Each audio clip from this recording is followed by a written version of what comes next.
What's up, guys? Chris here from MetabolicMen.com, where we bring you 100% research-backed men's health advice. We're back with Tim Berzins, independent researcher on metabolism and thyroid health, and contributor to AnabolicMen.com. We're going to start bringing you guys a lot of expert contributors on certain topics because we really want to round out and give you the best advice for men all together. So today we're actually going to be talking about some, you'd even call it like big nutrition myths, advice that people are giving you and that you see. If you go search for nutrition advice really anywhere around the internet, you're going to see a lot of these things pop up. However, they are actively working against you in terms of metabolic health, thyroid health. So we're going to expose those in this video today, and then give you guys some good alternatives and a better way to think about how to optimize your metabolism. So what's the first thing you've seen? So in general, I mean, when you see like big nutrition, mainstream nutrition, you'll notice they're always promoting, veggies, legumes, nuts, seeds. They're always saying to eat more or to drink more and more water. And then at the same time, on the other side of the spectrum, they're saying to stay away from fructose, and that's in sugar. Even to the point where some people say to stay away from fruit, which is kind of insane. You see that a lot, actually. Yeah. Don't eat fruit; it's bad for you. Which I don't understand. But they also say, stay away from salt, stay away from saturated fat, and then some people in the low carb camp. It's like basically stay away from everything that we advise. Yeah, pretty much. And so, right there is a really good point to start on, is that all these things that they're recommending to do are usually putting your body in a state of stress. I mean, low carb, you're not giving yourself the recovery that you need, that parasympathetic activation.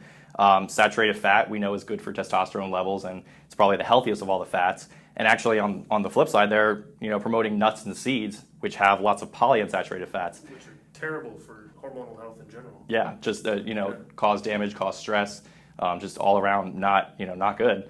And then the over reliance on things like legumes, which have that anti-thyroid compounds in them, which if you're dropping your thyroid, then you're lowering your cell's metabolic rate and its ability to produce energy. Yeah. So you really don't want to do that. And then at the same time, the final point is they promote low salt diets and lots of hydration. Everyone seems to be so afraid of dehydration that they just say drink more and more and more and more, not realizing that overhydration is also a problem. Yeah, and it's more common too. Healthy mineral levels are extremely important.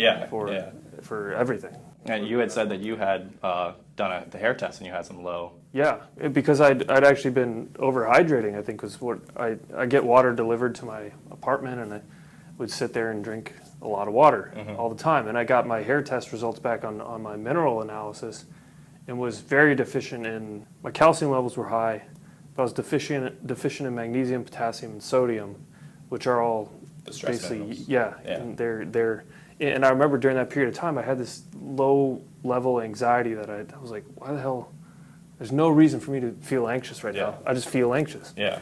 And it was because of the minerals, because I was overhydrating with just flat water. Exactly. And that was one of the coolest things when I first started researching this stuff, to find out that, so not only was sodium good for you and that overhydrating was bad, but actually the mechanism how that works. When you're diluting your sodium, then your body's releasing lots of aldosterone, which is one of the stress hormones, to try to hold on to that sodium. So it's basically just like a constant stress response. Come back here. Yeah, exactly. Like, don't go away. We need you. Really those are kind of the big things that mainstream nutrition is preaching. They're really saying to eat all these healthy foods, but the question is, are they actually healthy? Or would we have in nature ever eaten nuts and seeds? Probably not. But on the other hand, fruits, which need to be dispersed, fruits would want us to eat them and then excrete the seeds, wherever. Exactly. Yeah, just if you look at a growth cycle of a fruit tree or vines or whatever, they need to be eaten and then the seeds thrown back away. Yeah, exactly. And then even similarly with cold water fish, they have the fish oils, which there's some controversy over whether those fish oils are actually healthy or not, but they're polyunsaturated fats, and those fish are in cold water. They need the polyunsaturated fats because if they had saturated fat, they would stiffen up from being in that cold water. Because saturated fat is solid at room temperature and below. So, but our bodies, 98 degrees, they're really high. You give us polyunsaturated fats, that heat will just break down those polyunsaturated fats into, the free radicals, the prostaglandins we don't want. But then, on the other hand, coconut, which grows in the tropics, very hot. It's made to have saturated fat because it's supposed to withstand that heat, so it makes sense. It all kind of connects.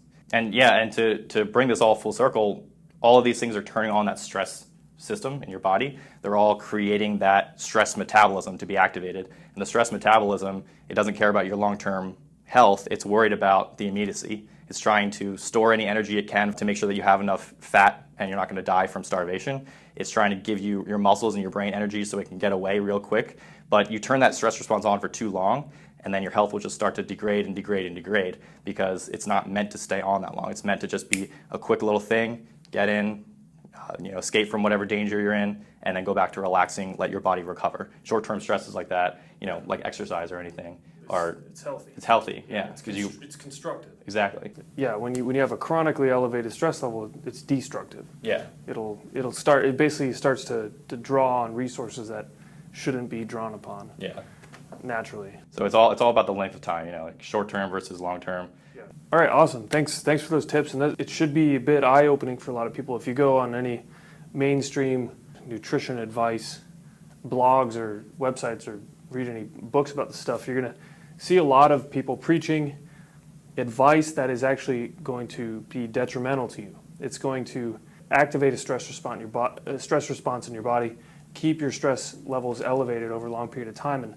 And really the name of the game for hormonal health and optimal health in general is to lower your stress response, to balance your hormones and balance the hormonal environment in your body. So you always look at things through that lens, because if someone's telling you to do something that is going to actively elevate your cortisol levels over a long period of time because you're eating the same things every day, basically, in this case, a lot of bird food, basically.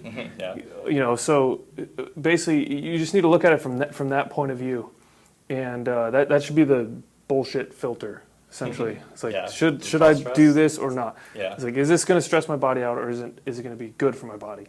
Yeah, that was a very helpful list of stuff. If you like this video, give it a thumbs up. If you want to see more videos like this, subscribe to the Anabolic Men YouTube channel. We will see you on the next video.